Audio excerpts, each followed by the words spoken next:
السلام علیکم ورحمۃ اللہ وبرکاتہ. نحمده ونصلي على رسوله الكريم اما بعد فاعوذ باللہ من الشیطان الرجیم. بسم اللہ الرحمن الرحیم. رب اشرح لي صدری ويسر لي امری واحلل عقدۃ من لسانی یفقهوا قولی. کل ہم نے اللہ تعالیٰ کے شکر ادا کرنے کے بارے میں بات کی تھی اور شکر ادا کرنے کا طریقہ جانا تھا ہم نے کہ شکر اس وقت ادا ہو سکتا ہے جب انسان کے دل میں اللہ تعالیٰ کی نعمتوں کا احساس ہو، اور نعمتوں کا احساس اس وقت پیدا ہوتا ہے جب انسان کائنات میں غور و فکر کرتا ہے، نعمتوں کی قدر پہچانتا ہے، اور ان نعمتوں کے بارے میں غور و فکر کریں یا نہ کریں، ان کی قدر و قیمت پہچانے یا نہ پہچانے، بہرحال قیامت کے دن ہم سب سے سوال ضرور ہوگا. لَتُسْأَلُنَّ يَوْمَئِذٍ عَنِ النَّعِيمِ. تم سے اس روز نعمتوں کے بارے میں ضرور پوچھا جائے گا. کیا پوچھا جائے گا؟ کہ ان نعمتوں کی نمبر 1 قدر کی یا نہیں کی، اعتراف کیا یا نہیں کیا، اس پر اللہ کا شکر ادا کیا یا نہیں کیا، ان نعمتوں کو اللہ کی مرضی کے مطابق استعمال کیا یا اللہ کی نافرمانی میں استعمال کیا. اور اسی مناسبت سے آج ہم سورۃ الرحمن، جو کہ آپ سب کی جانی پہچانی ہے، اور سورۃ الرحمن میں ایک آیت جو بار بار دہرائی جاتی ہے، 31 بار آئی ہے، فَبِأَيِّ آلَاءِ رَبِّكُمَا تُكَذِّبَانِ. اپنے رب کی کن کن نعمتوں کو جھٹلاؤ گے؟ تو یقیناً ہمارے پاس جھٹلانے کی، ان کے انکار کی کوئی وجہ نہیں ہے. قیامت کے دن بھی ہم انکار نہیں کر سکیں گے. ہم میں سے کوئی یہ نہیں کہہ سکے گا کہ میں نے تو نعمت استعمال ہی نہیں کی، مجھے تو معلوم ہی نہیں، یا مجھے تو پتہ ہی نہیں تھا کہ یہ بھی ایک نعمت ہوتی ہے. تو آئیے سورۃ الرحمن کا پہلے تھوڑا ترجمہ دیکھتے ہیں، پھر اس کے بعد ان نعمتوں کا ذکر جو کچھ دنیا سے متعلق ہے اور کچھ آخرت سے متعلق ہے. اللہ کے نام سے ابتدا کرتی ہوں جو بے انتہا مہربان اور رحم فرمانے والا ہے. الرحمن، بے حد مہربان.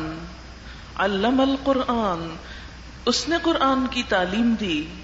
خلق الانسان، اس نے انسان کی تخلیق کی، اس نے انسان کو بنایا. علمہ البیان، اس نے انسان کو بولنا سکھایا.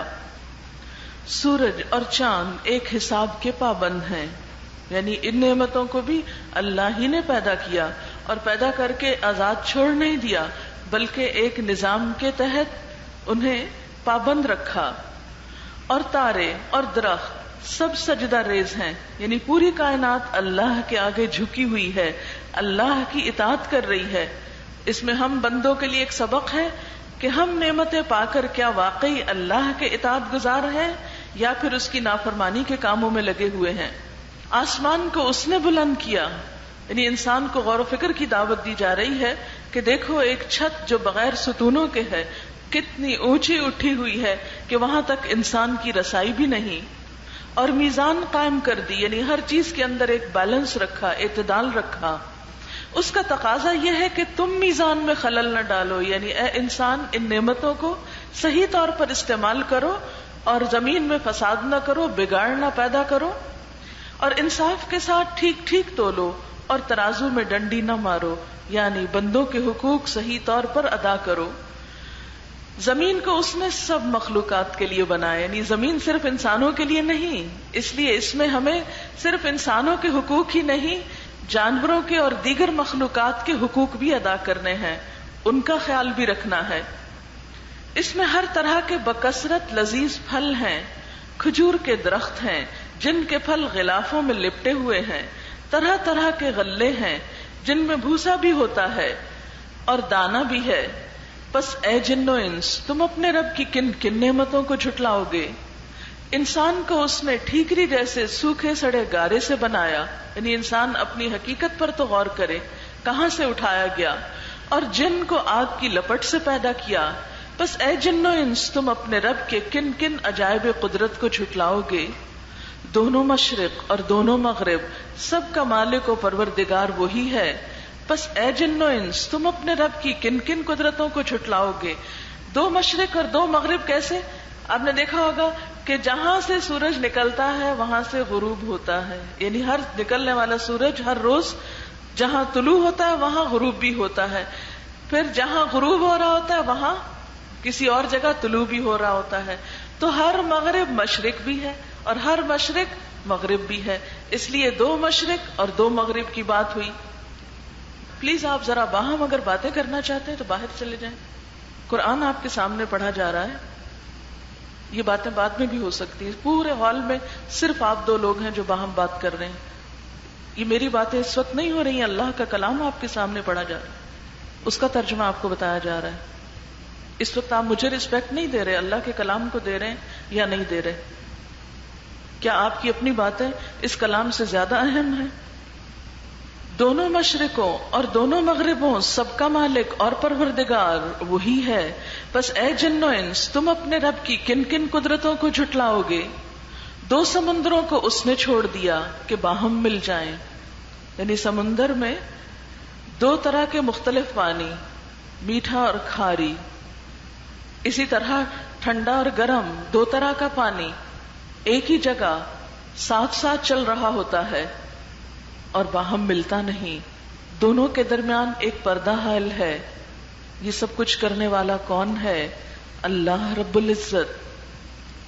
دو سمندروں کو اس نے چھوڑ دیا کہ باہم مل جائیں، پھر بھی ان کے درمیان ایک پردہ حائل ہے جس سے وہ تجاوز نہیں کرتے. بس اے جن و انس تم اپنے رب کی قدرت کے کن کن کرشموں کو جھٹلاؤ گے؟ یعنی کیسے نہیں اپنے رب کو پہچانو گے؟ ان سمندروں سے موتی اور مونگے نکلتے ہیں، بس اے جن و انس تم اپنے رب کی قدرت کے کن کن کمالات کو جھٹلاؤ گے؟ اور یہ جہاز اسی کے ہیں جو سمندروں میں پہاڑوں کی طرح اونچے اٹھے ہوئے ہیں، یعنی پانی میں ایک سوئی تو ڈوب جاتی ہے لیکن اتنا بڑا جہاز جو کہ پورے پہاڑ کی طرح نظر آتا ہے یا پہاڑ جتنا وزنی ہو سکتا ہے وہ تیر کر ایک حصے سے دوسرے پہ چلا جاتا ہے. یہ اس کو صلاحیت کس نے بخشی؟ تم اپنے رب کے کن کن کمالات کو جھٹلاؤ گے؟ اور یہ جہاز اسی کے ہیں جو سمندر میں پہاڑوں کی طرح اونچے اٹھے ہوئے ہیں، پھر تم اپنے رب کے کن کن احسانات کو جھٹلاؤ گے؟ ہر چیز جو اس زمین پر ہے فنا ہو جانے والی ہے اور صرف تیرے رب کی جلیل و کریم ذات ہی باقی رہنے والی ہے. بس اے جن و انس تم اپنے رب کے کن کن کمالات کو جھٹلاؤ گے؟ زمین اور آسمانوں میں جو بھی ہیں سب اپنی حاجتیں اسی سے مانگ رہے ہیں کیونکہ سب محتاج ہیں. بے نیاز صرف اس کی ذات ہے، ہم سب کو اس کی ضرورت ہے، اسے ہماری ضرورت نہیں ہے. ہر آن وہ نئی شان میں ہے. بس اے جن و انس تم اپنے رب کی کن کن صفات کو جھٹلاؤ گے؟ اے زمین کے بوجھو ان قریب ہم تم سے باز پرس کرنے کے لیے یعنی تمہارا حساب لینے کے لیے فارغ ہوئے جاتے ہیں، پھر دیکھ لیں گے کہ تم اپنے رب کے کن کن احسانات کو جھٹلاؤ گے.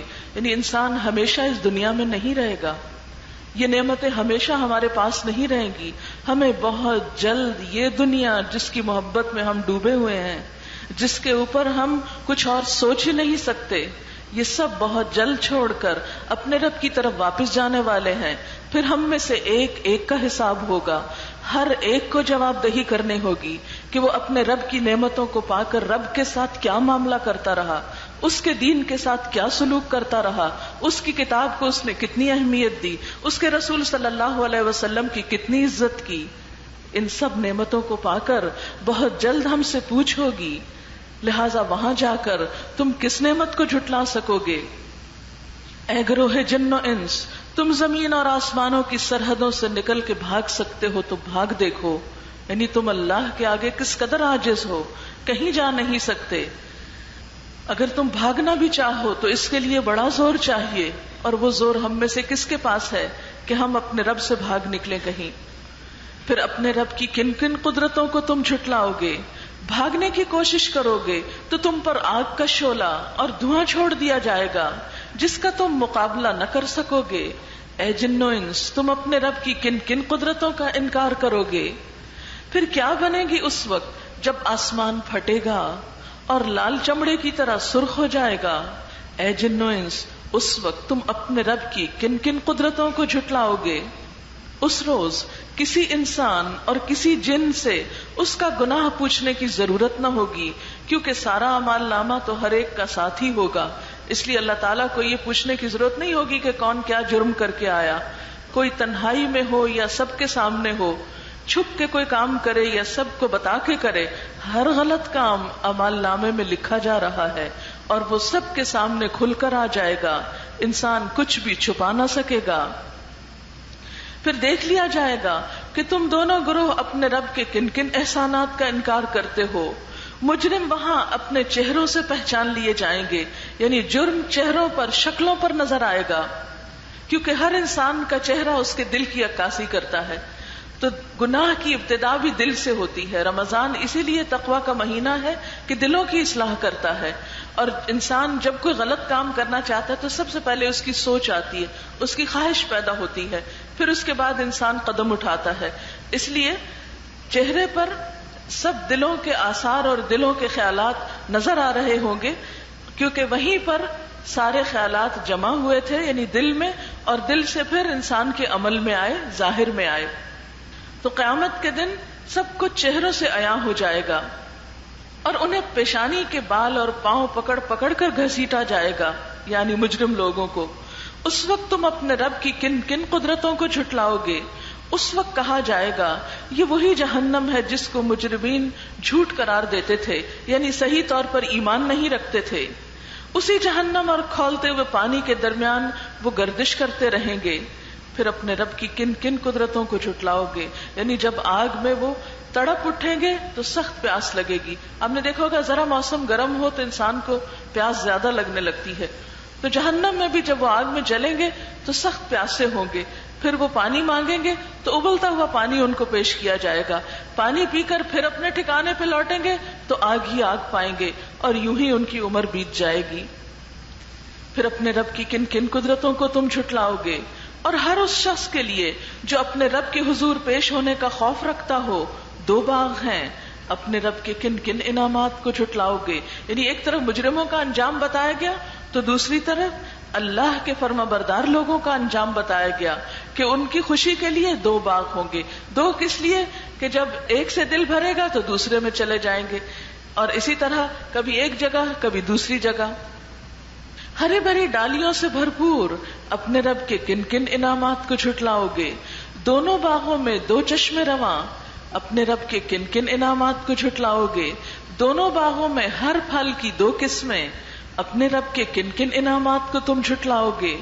جنتی لوگ ایسے فرشوں پہ تکیے لگائے بیٹھیں گے جن کے استر دبیز ریشم کے ہوں گے، اور باغوں کی ڈالیاں پھلوں سے جھکی پڑ رہی ہوں گی. اپنے رب کے کن کن انعامات کو تم جھٹلاؤ گے؟ ان نعمتوں کے درمیان شرمیلی نگاہوں والیاں ہوں گی جنہیں ان جنتیوں سے پہلے کسی انسان یا جن نے ہاتھ نہ لگایا ہوگا. اپنے رب کے کن کن انعامات کو تم جھٹلاؤ گے؟ ایسی خوبصورت جیسے ہیرے اور موتی اپنے رب کے کن کن انعامات کو تم جھٹلاؤ گے؟ نیکی کا بدلہ نیکی کے سوا اور کیا ہو سکتا ہے؟ پھر اے جن و انس اپنے رب کے کن کن اوصاف حمیدہ کا تم انکار کرو گے؟ اور ان دو باغوں کے علاوہ دو باغ اور ہوں گے. اپنے رب کے کن کن انعامات کو تم جھٹلاؤ گے؟ گھنے سرسبز اور شاداب باغ اپنے رب کے کن کن انعامات کو تم جھٹلاؤ گے؟ دونوں باغوں میں دو چشمے فواروں کی طرح ابلتے ہوئے اپنے رب کے کن کن انعامات کو تم جھٹلاؤ گے؟ ان میں بکثرت پھل اور کھجوریں اور انار اپنے رب کے کن کن انعامات کو تم جھٹلاؤ گے؟ ان نعمتوں کے درمیان خوب سیرت اور خوبصورت بیویاں اپنے رب کے کن کن انعامات کو تم جھٹلاؤ گے؟ خیموں میں ٹھہرائی ہوئی حوریں اپنے رب کے کن کن انعامات کو تم جھٹلاؤ گے؟ ان جنتیوں سے پہلے کبھی کسی انسان یا جن نے ان کو چھوا نہ ہوگا. اپنے رب کے کن کن انعامات کو تم جھٹلاؤ گے؟ وہ جنتی سبز قالینوں اور نفیس و نادر فرشوں پر تکیے لگا کے بیٹھیں گے. اپنے رب کے کن کن انعامات کو تم جھٹلاؤ گے؟ تبارک اسم ربک ذی الجلال والاکرام، بڑی برکت والا ہے تیرے رب جلیل و کریم کا نام.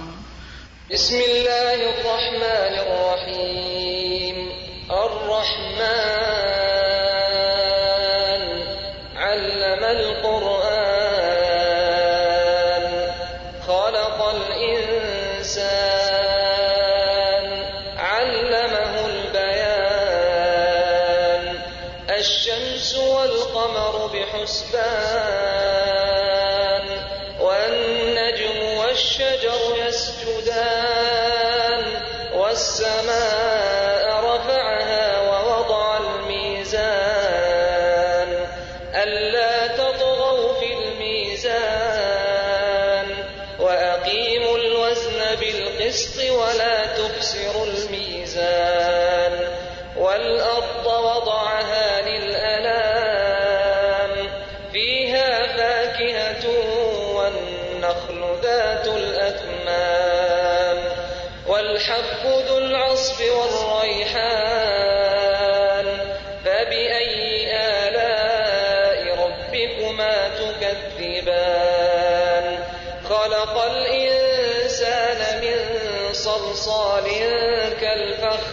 كالفخار وخلق الجان من مارج من نار فبأي آلاء ربكما تكذبان رب المشرقين ورب المغربين فبأي آلاء ربكما تكذبان مرج البحرين يلتقيان بينهما برزخ لا يبغيان فبأي آلاء ربكما تكذبان يخرج منهما اللؤلؤ والمرجان فبأي آلاء ربكما تكذبان وله الجوار المنشآت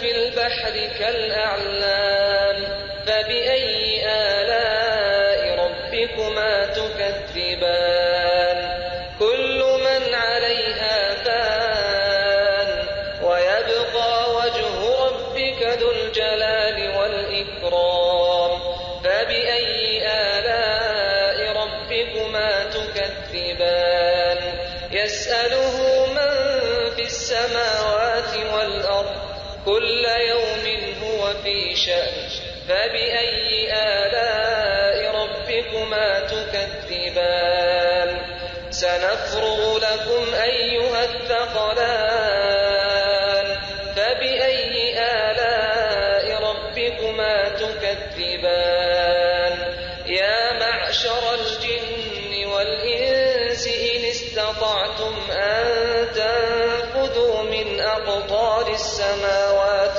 والأرض إن استطعتم أن تنفذوا من أقطار السماوات والأرض فانفذوا لا تنفذون إلا بسلطان فبأي آلاء ربكما تكذبان يرسل عليكما شواظ من نار ونحاس فلا تنتصران فبأي آلاء ربكما تكذبان فإذا انشقت السماء فكانت وردة كالدهان فبأي آلاء ربكما تكذبان فيومئذ لا يسأل عن ذنبه إنس ولا جان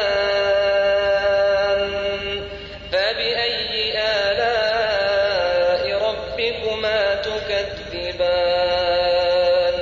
يعرف المجرمون بسيماهم فيؤخذ بالنواصي والأقدام فبأي آلاء ربكما تكذبان هذه جهنم التي يكذب بها المجرمون يطوفون بينها وبين حميم آن فبأي آلاء ربكما تكذبان ولمن خاف مقام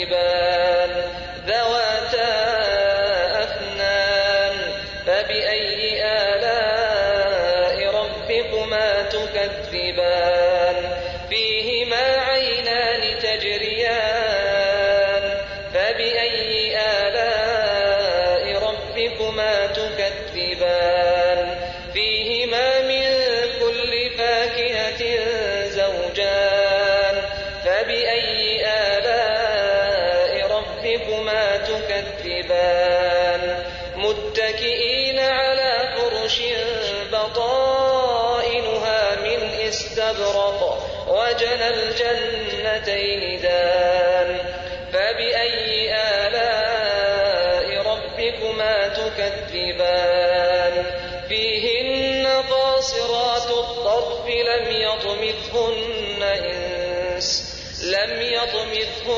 إنس قبلهم ولا جان فبأي آلاء ربكما تكذبان كأنهن الياقوت والمرجان فبأي آلاء ربكما تكذبان هل جزاء الإحسان إلا الإحسان فبأي آلاء ربكما تكذبان ومن دونهما جنتان فبأي آلاء ربكما تكذبان مدهامتان فبأي آلاء ربكما تكذبان فيهما عينان نضاختان فبأي آلاء ربكما تكذبان فيهما فاكهة ونخل ورمان فبأي آلاء ربكما تكذبان فيهن خيرات حسان فبأي آلاء ربكما تكذبان حور مقصورات في الخيام فبأي آلاء ربكما تكذبان لم يطمثهن إنس قبلهم ولا جان فبأي آلاء ربكما تكذبان متكئين على رفرف خضر وعبقري حسان فبأي آلاء ربكما تكذبان تبارك اسم ربك ذي الجلال والإكرام بسم اللہ الرحمن الرحیم۔ سورۃ الواقعہ۔ بنیادی طور پر اس سورت میں 3 انسانی گروہوں کا ذکر کیا گیا ہے جن کا چوتھا کوئی اور نہیں۔ اذا وقعت الواقعہ، اذا جب، وقعت واقع ہو جائے گا، واقعہ واقع ہونے والا، وقع کا مطلب ہوتا ہے اوپر سے نیچے گرنا، اسی سے لفظ واقع ہے اور پھر واقعہ، اردو میں بھی لفظ واقعہ استعمال ہوتا ہے۔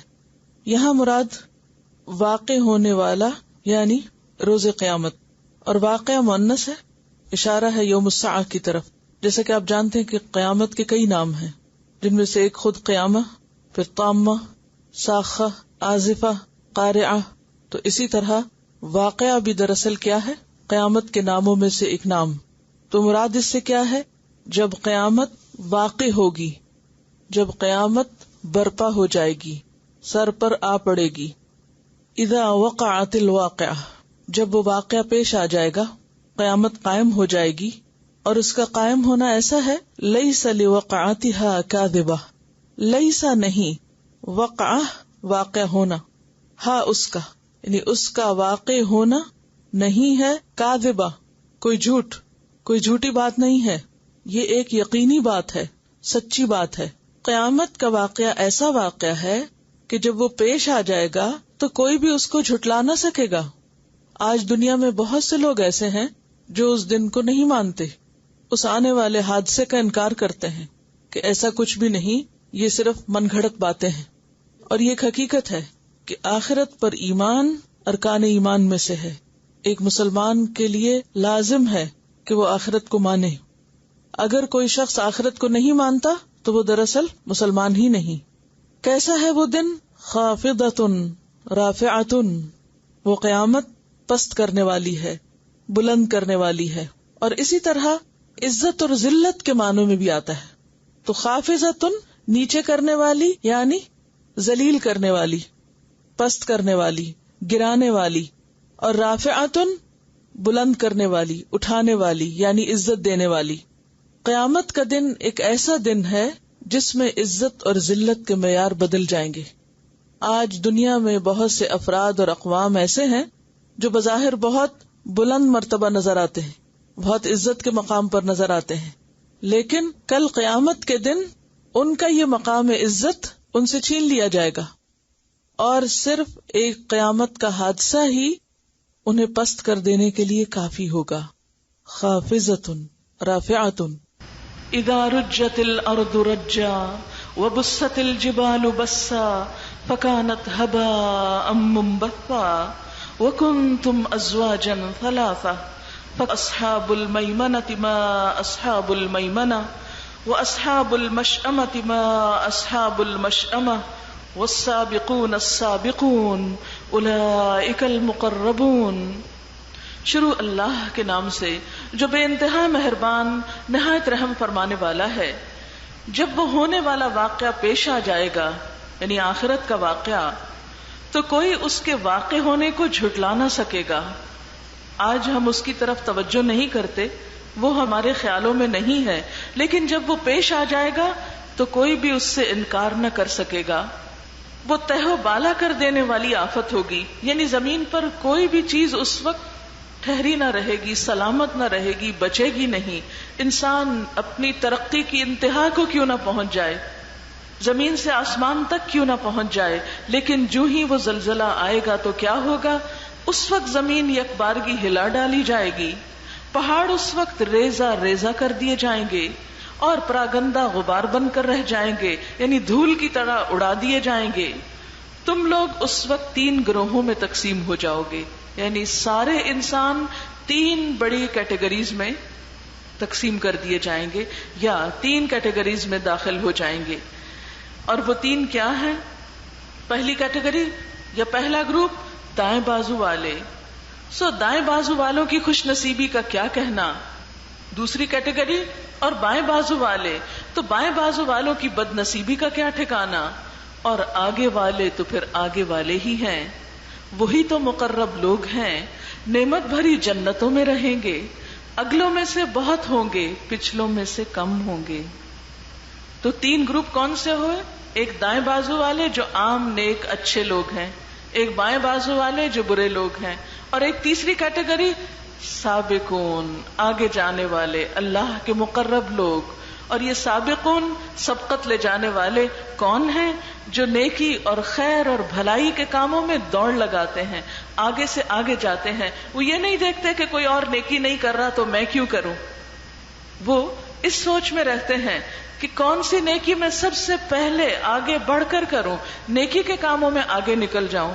آج ہم اپنے چاروں طرف دیکھتے ہیں تو ہماری دوڑ کس کی طرف ہے؟ دنیا کی طرف. دنیا کی محبت میں ہم دنیا ہی کی طرف دوڑ رہے ہیں. آخرت سامنے ہی نہیں ہے، اس لیے اس کی سوچ بھی نہیں، فکر بھی نہیں. اسی لیے ہم صرف وہ کام کرتے ہیں جس سے ہمیں دنیا کا فائدہ زیادہ ہو. وہ کام ہم پیچھے یا کل پہ یا آئندہ زندگی پہ ڈال دیتے ہیں جو آخرت میں فائدہ دینے والے ہیں. حالانکہ ہم میں سے کسی کو نہیں پتا کہ آج زندگی ختم ہو جائے تو کل ہماری آخرت شروع ہو جائے، اور آخرت کا امتحان دنیا کے امتحان سے پہلے آ جائے. کوئی نہیں جانتا کہ کس وقت کس پر کیا بیت جائے. تو ایسے میں تیسری قسم کے لوگ جو نیکیوں میں آگے جانے والے ہیں، خیر اور بھلائی میں آگے بڑھنے والے ہیں، وہ انتظار نہیں کرتے، وہ سستی کا شکار نہیں ہوتے، وہ کبھی بھی دوسروں پہ نہیں ڈالتے، وہ خود انیشیٹو لیتے ہیں. اور اس کو ایک چھوٹی سی مثال سے سمجھاؤں گی. مثلاً آپ راہ چل رہے ہیں، راستے میں کوئی کوڑا کرکٹ نظر آتا ہے تو ایک ایٹیٹیوڈ یہ ہو سکتا ہے کہ فوراً آگے بڑھے اور اٹھا لیں کہ یہ نیکی کا کام میں کر لوں، اور ایک یہ ہے کہ کوئی اور آئے، میری تو ڈیوٹی نہیں، میں تو یہاں پڑھنے کے لیے آتی ہوں، میرا تو یہ کام نہیں کہ میں یہاں اسکول کی صفائی کرتی رہوں، کوئی ہوگا جو اٹھا لے گا. یا کوئی بھی جب خیر و بھلائی کا کام آتا ہے، مثلا نماز ہی کا وقت آتا ہے، تو ہم میں سے کتنے لوگ ہیں جو دوڑ لگائیں کہ میں اول وقت میں نماز پڑھ لوں، پہلے میں نماز پڑھ لوں. ہم کہتے ہیں اچھا پہلے آپ پڑھ لیں، پہلے وہ پڑھ لیں. صبح سو کر اٹھنے کا آپ سوچیں کہ ہم صرف انتظار میں رہتے ہیں، اچھا پہلے ایک اٹھ جائے، وہ واش روم میں چلا جائے، پھر ہم اٹھیں گے. پھر یعنی دنیا کا معاملہ ہو، کہیں دنیا کا فائدہ ہو تو ہم سب سے پہلے سب سے آگے ہوں گے. حالانکہ دنیا اللہ کے نزدیک مچھر کا پر بھی نہیں، جسے وہ دار الغرور، دھوکے کا گھر کہتا ہے، بہت جلد ختم ہونے والا. کل من علیہا فان، سب کچھ فنا ہونے والا. ویبقى وجہ ربک ذی الجلال والاکرام، رب ذی الجلال کا جو باقی رہنے والی ذات ہے اور وہی کی نعمتیں جو باقی رہنے والی ہیں، ان کے حصول کے لیے، انسین دنیا کے لیے جو کوششیں ہیں وہ ہم سب جائزہ لے سکتے ہیں. کیونکہ کوئی کسی کو نہ دیکھے، دوسروں پہ نظر نہ ڈالے، اپنے آپ کو دیکھیں کہ میرے اندر نیکی کا کتنا شوق ہے، اور نیکی کے جس کام کے لیے بھی مجھے پکارا جاتا ہے اس کے لیے میں کتنے شوق سے اس کی طرف بڑھتا ہوں. سابقون وہ لوگ ہوں گے کہ نبی صلی اللہ علیہ وسلم نے ان کے بارے میں فرمایا کہ جب ان کے سامنے حق پیش کیا گیا تو انہوں نے قبول کر لیا، اور دوسروں کے معاملے میں وہی چاہا جو وہ اپنے معاملے میں چاہتے تھے. اور پھر یہاں پر تینوں گروہوں کے انجام بتائے گئے ہیں، اور مقرب لوگوں کے بارے میں بتایا کہ نعمت بھری جنتوں میں رہیں گے، اگلوں میں سے بہت ہوں گے، پچھلوں میں سے کم. ظاہر ہے کہ نبی صلی اللہ علیہ وسلم کے زمانے میں لوگوں کے اندر نیکی اور خیر کی محبت زیادہ تھی، پھر آہستہ آہستہ دنیا کی محبت آگے آ گئی، نیکیوں کی محبت جو ہے وہ پیچھے چلی گئی. تو قدرتی طور پر ایک تناسب یا ریشو جو ہے مقربین کا یا نیکی میں آگے بڑھنے والوں کا وہ کم ہوتا چلا جائے گا. اس لیے فرمایا کہ پچھلوں میں سے کم. مرصع تختوں پہ تکیے لگائے آمنے سامنے بیٹھیں گے، ان کی مجلسوں میں ابدی لڑکے شراب چشمہ جاری سے لبریز پیالے اور کنٹر اور ساغر لیے دوڑتے پھرتے ہوں گے، جسے پی کر نہ ان کی عقل چکرائے گی اور نہ عقل میں فطور آئے گا. جب جنت کا ذکر آتا ہے تو بہت سے لوگ جنت کا مذاق اڑانے لگتے ہیں اور کہتے ہیں یہ سب لالچ دیا ہوا ہے. میں ایسے لوگوں سے پوچھتی ہوں کہ دنیا کی حقیر چیزوں کے لالچ میں تو وہ ایک دوسرے سے آگے جانے کی کوشش کرتے ہیں، لیکن اللہ تعالیٰ جب جنت کی بات کرتے ہیں تو اس کو لالچ کی بات کہہ کے جھٹلا دیتے ہیں. یہ دراصل شیطان کا دھوکا ہوتا ہے جو جنت کی قیمت ہماری نگاہوں میں کم کر کے پھر اس کے لیے کوشش بھی نہیں کرنے دیتا. اور عام طور پر بہت پاک باز بنتے ہیں لوگ یہ کہتے ہوئے نہیں جنت کے لالچ میں نہیں نیکی کرنی چاہیے، صرف اللہ کی رضا میں کرنی چاہیے. نہیں، جب اللہ تعالیٰ خود ہمیں جنت کا شوق دلاتے ہیں، اس نے ہمیں پیدا کیا ہے، وہ جانتا ہے کہ ہمارے دلوں کے اندر کیا ہے اور ہمارے اندر مادی چیزوں کی محبت کس قدر کوٹ کوٹ کے بھری ہوئی ہے. اس لیے اللہ تعالیٰ ایک اور جگہ پر فرماتے ہیں یزکوا انفسکم، اپنے آپ کو پاکیزہ مت کہو، بل اللہ یزکی من یشاء، اللہ ہی جسے چاہتا ہے پاک کرتا ہے. تو اس لیے جنت کا ذکر جب اللہ تعالیٰ کرے تو اسے شوق سے سننا چاہیے. اللہ تعالیٰ خود فرماتے ہیں سابقوا الی مغفرۃ من ربکم وجنۃ، دوڑو اپنے رب کی بخشش حاصل کرنے کے لیے اور جنت کے لیے. یعنی جنت کی طرف دوڑ کا حکم اللہ تعالیٰ نے خود دیا ہے.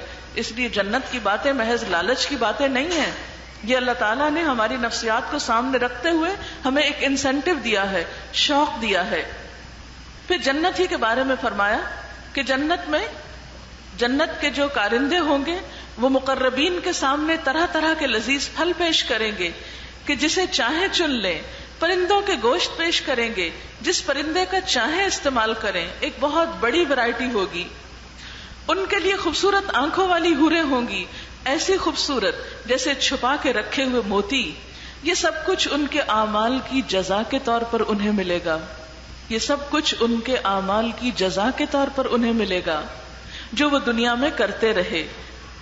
وہاں وہ کوئی بےہودہ کلام یا گناہ کی بات نہ سنیں گے. کوئی غیبت نہیں ہوگی، کوئی چغلی نہیں ہوگی، کوئی کسی کی بیک بائٹنگ نہیں ہوگی، کوئی کسی کو تانا نہیں دے گا، کوئی کسی کا دل جلانے والی باتیں نہیں کرے گا.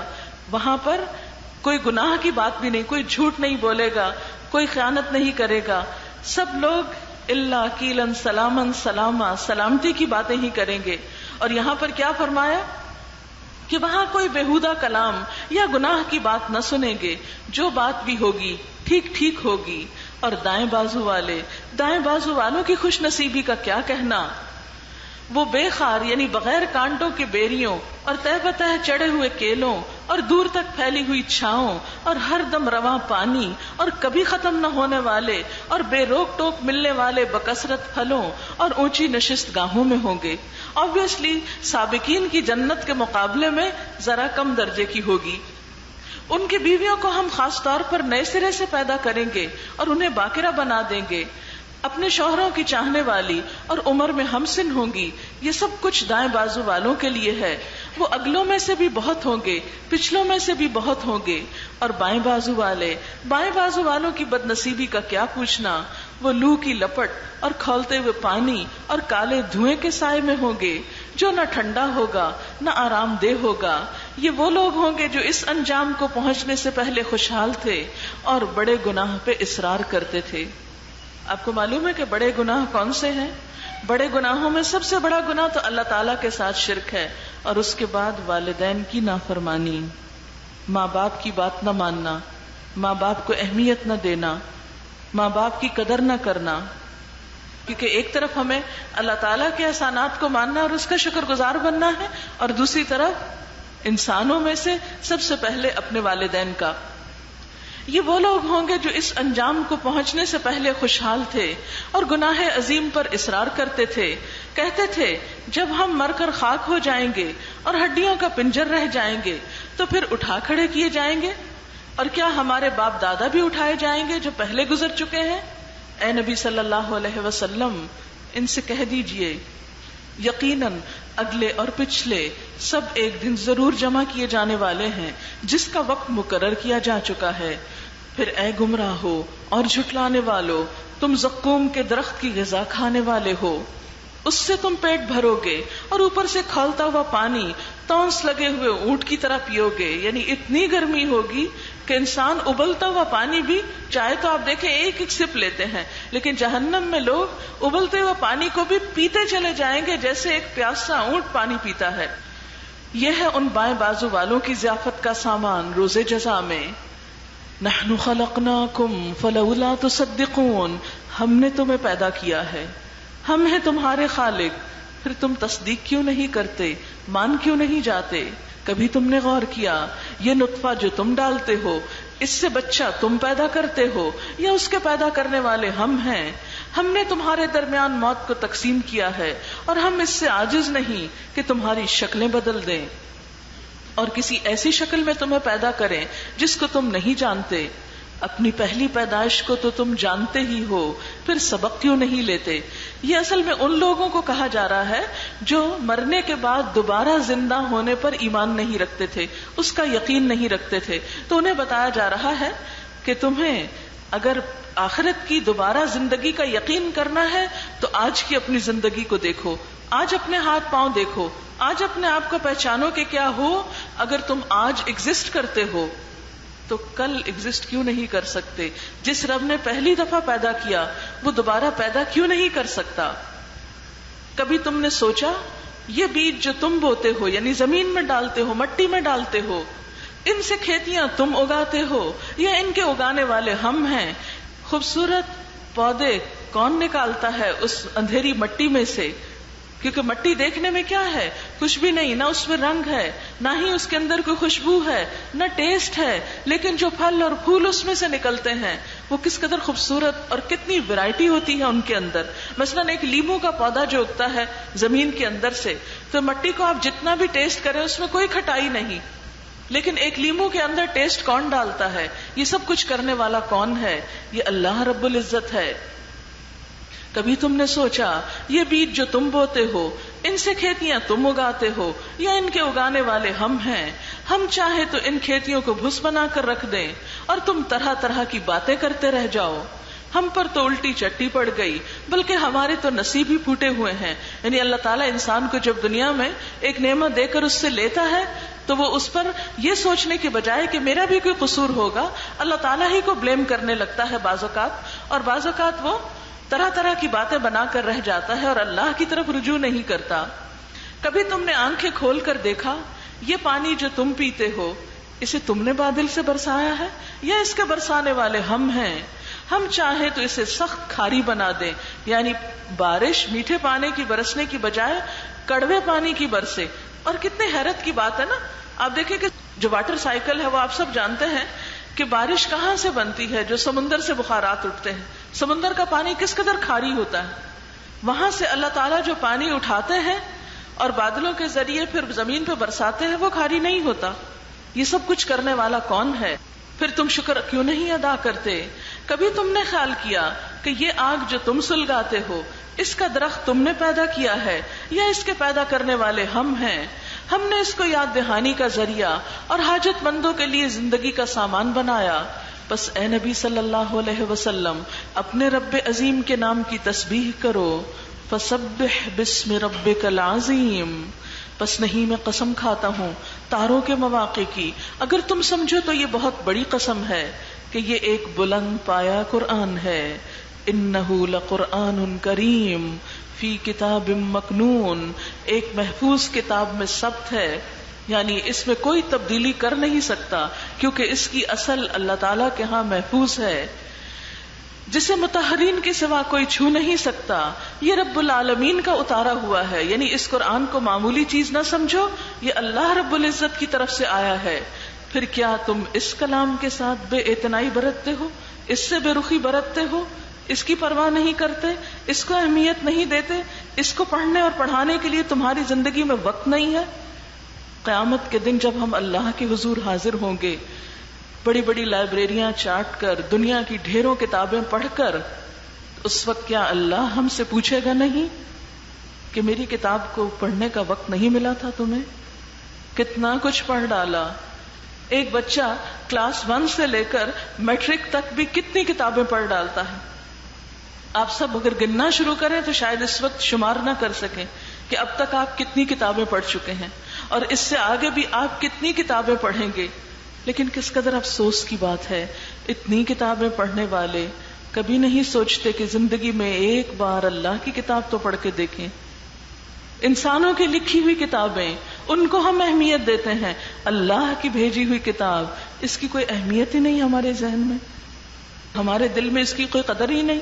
صرف زبانی ضرور کہتے ہیں کہ ہم اس کو چومتے بھی ہیں، اوپر اٹھا کے رکھتے ہیں، سینے سے لگا کے رکھتے ہیں، خوبصورت غلافوں میں لپیٹ کے رکھتے ہیں، سنبھال کے رکھتے ہیں، لیکن جس کام کے لیے آئی ہے وہی نہیں کرتے اس سے. کیا واقعی ہمارے پاس وقت نہیں؟ کیا واقعی ہمارے پاس عقل نہیں؟ کیا واقعی ہم دیکھ نہیں سکتے؟ کیا واقعی ہم پڑھ نہیں سکتے؟ کیا واقعی ہم سمجھ نہیں سکتے؟ کیا واقعی سمجھنے کے مواقع نہیں ہیں؟ سب کچھ ہے لیکن دل ہی نہیں ہے. نہ صحیح پلٹنا تو اسی کی طرف ہے جس نے یہ کتاب بھیجی ہے. وہاں پر دوسری کتابوں کا تو امتحان نہیں ہوگا، وہاں تو اس کتاب کے مطابق امتحان ہوگا. پھر اگر اس کو پڑھے بغیر چلے گئے تو کیا جواب دیں گے، کیا حساب دیں گے؟ وہ لوگ تو پھر بھی شاید معذور ہیں، مجبور ہیں کہ جو پڑھنا لکھنا نہیں جانتے، لیکن پڑھے لکھے لوگ، بڑی بڑی ڈگریاں رکھنے والے، ساری زندگی میں ایک اللہ کی کتاب نہ پڑھ سکے، وہ رب کو کیا جواب دیں گے، کیا حساب دیں گے؟ اسی لیے اللہ تعالیٰ فرماتے ہیں افبہذا الحدیث انتم مدہنون. وہ کتاب جو محفوظ کتاب ہے، بلند پایا کتاب ہے، باعزت کتاب ہے، جسے مطہرون کے سوا کوئی چھوتا نہیں اللہ کے ہاں، مقرب فرشتوں کے پاس ہے، رب العالمین کی اتاری ہوئی ہے، تم اس کی پرواہ نہیں کرتے، تم اس کی قدردانی نہیں کرتے. وَتَجْعَلُونَ رِزْقَكُمْ أَنَّكُمْ تُكَذِّبُونَ. اور تم نے اپنا حصہ اس میں یہ رکھا ہے کہ اسے جھٹلاتے ہو، جو بات سمجھ میں نہیں آتی اس کا صاف انکار کر دیتے ہو. ماننے کی باری آتی ہے، عمل کی باری آتی ہے تو عمل کر کے نہیں دکھاتے. اب اگر تم کسی کے محکوم نہیں، یعنی تمہارے اوپر کوئی حاکم نہیں، کوئی رب نہیں، اور اپنے اس خیال میں تم سچے ہو، تو جب مرنے والے کی جان حلق تک پہنچ جاتی ہے اور تم اسے اپنی آنکھوں سے دیکھ رہے ہوتے ہو کہ وہ مر رہا ہے، اس وقت اس کی نکلتی ہوئی جان کو واپس کیوں نہیں لاتے؟ اللہ تعالیٰ پوچھ رہے ہیں، ایک سوال کر رہے ہیں کہ اگر تم سمجھتے ہو کہ تم ایسے ہی آزاد ہو اس دنیا میں اور کوئی تم سے پوچھنے والا نہیں، تمہارا حساب لینے والا نہیں، تو سوچو ذرا کہ پھر اگر تم آزاد ہو تو اپنی آزادی استعمال کرو، اگر خود کو طاقتور سمجھتے ہو تو اپنی طاقت استعمال کرو، اور جس وقت مرنے والے کی جان نکل رہی ہوتی ہے، وہ تمہارے ہاتھوں سے جا رہا ہوتا ہے، تو ذرا تم اس کی جان واپس تو لا کے دکھاؤ، اس کو نہ جانے دو، اس کو روک لو۔ لیکن کیا کبھی کوئی روک سکا کسی کو؟ کوئی نہیں روک سکتا۔ بڑے بڑے ڈاکٹرز، بڑے بڑے ہسپتال، سوفسٹیکیٹڈ آلات مرنے والوں کو روک نہیں سکتے۔ آج تک موت کا علاج کوئی دریافت نہیں کر سکا۔ موت اٹل حقیقت، بہت بڑی سچائی جس سے مجھے اور آپ کو گزرنا ہے، اور موت کے بعد مٹی میں مل نہیں جانا، حساب دینا ہے، جواب دینا ہے۔ اللہ کی نعمتوں کے بارے میں پوچھا جائے گا کہ ہم نے ان کو پا کر اللہ کا حق کتنا ادا کیا۔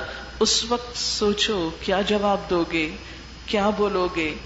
ہم آزاد نہیں ہیں اس دنیا میں، ہم ایک بھیجنے والے کے حکم سے آئے ہیں، اسی کے حکم سے واپس جانا ہے، اسی نے یہ کتاب اتاری ہے، اسی نے اس کے مطابق ہم سے پوچھنا ہے۔ اس وقت ہمارا جواب پھر کیا ہوگا؟ اس وقت تو کوئی کام نہیں آئے گا۔ یوم یفر المرء من اخیہ وامہ وابیہ وصاحبتہ وبنیہ، جس دن انسان بھاگے گا اپنی ہی ماں سے، اپنے ہی باپ سے، اپنے ہی بیٹے سے، اپنی ہی بیوی سے۔ اس دن ہر انسان کو ایسی پڑی ہوگی جو اسے دوسروں سے بے پرواہ کر دے گی۔ ہر انسان اتنا خود غرض ہو چکا ہوگا کہ اسے صرف اپنی فکر ہوگی۔ دنیا میں ایک معمولی ٹیسٹ اور امتحان ہوتا ہے تو ہم میں سے ہر ایک کو اپنی پڑی ہوئی ہوتی ہے۔ اس وقت ہمیں یہ یاد نہیں ہوتا کہ میری فرینڈ کا پیپر اس وقت کیسا ہو رہا ہے، میری بہن کا پیپر اس وقت کیسے ہو رہا ہے۔ ہر انسان کو یہ فکر ہوتی ہے کہ جو لکھا ہے سوال نامے میں اس کا جواب ٹھیک ٹھیک دے دوں، میرے نمبر زیادہ آنے چاہیے۔ بہن اپنا انجام خود جانے۔ تو دنیا میں اگر امتحان کے کمرے میں انسان اتنا خود غرض ہو جاتا ہے تو آخرت کے امتحان میں انسان کی خود غرضی کا کیا عالم ہوگا؟ کون کس کو پوچھے گا؟ کون کس کا سہارا لے گا؟ کون کس کی مدد لے گا؟ اس وقت تو ہر انسان تنہا آئے گا۔ وَلَقَدْ جِئْتُمُونَا فُرَادًا كَمَا خَلَقْنَاكُمْ أَوَّلَ مَرَّةٍ، تم ہمارے پاس اکیلے ہی واپس آ گئے جس طرح ہم نے تم کو پہلے دن پیدا کیا تھا۔ دنیا میں بھی اکیلے آتے ہیں، واپسی بھی اکیلے ہوگی، قبر میں بھی اکیلے ہوں گے، حساب کے وقت بھی اکیلے ہوں گے۔ پھر کیوں نہیں سنبھلتے؟ کیوں نہیں غور کرتے؟ کیوں نہیں تیاری کرتے؟ کیوں نہیں اللہ سے اپنا تعلق مضبوط کرتے؟ اب اگر تم کسی کے محکوم نہیں ہو اور اپنے اس خیال میں سچے ہو تو جب مرنے والے کی جان حلق تک پہنچ چکی ہوتی ہے اور تم آنکھوں دیکھ رہے ہوتے ہو کہ وہ مر رہا ہے، اس وقت اس کی نکلتی ہوئی جان کو واپس کیوں نہیں لے آتے؟ اس وقت تمہاری نسبت ہم اس کے زیادہ قریب ہوتے ہیں مگر تم کو نظر نہیں آتے۔ پھر وہ مرنے والا اگر مقربین میں سے ہو تو اس کے لیے راحت اور عمدہ رزق اور نعمت بھری جنت ہے، اور اگر وہ اصحاب یمین میں سے ہو تو اس کا استقبال یوں ہوتا ہے کہ سلام ہے تجھ پر، تو اصحاب الیمین میں سے ہے، اور اگر وہ جھٹلانے والے گمراہ لوگوں میں سے ہو تو اس کی تواضع کے لیے کھولتا ہوا پانی ہے اور جہنم میں جھونکا جانا ہے۔ ان ھذا لہو حق الیقین، بے شک یہ سب کچھ قطعی حق ہے۔ فسبح باسم ربک العظیم، پس تسبیح بیان کرو اپنے رب عظیم کے نام کی۔ سب تسبیح پڑھیے۔ سبحان اللہ وبحمدہ عدد خلقہ ورضا نفسہ وزنة عرشہ ومداد کلماتہ۔ سبحان اللہ وبحمدہ عدد خلقہ ورضا نفسہ وزنة عرشہ ومداد کلماتہ۔ سبحانک اللہم وبحمدک نشہد ان لا الہ الا انت نستغفرک ونتوب الیک۔ والسلام علیکم ورحمۃ اللہ وبرکاتہ۔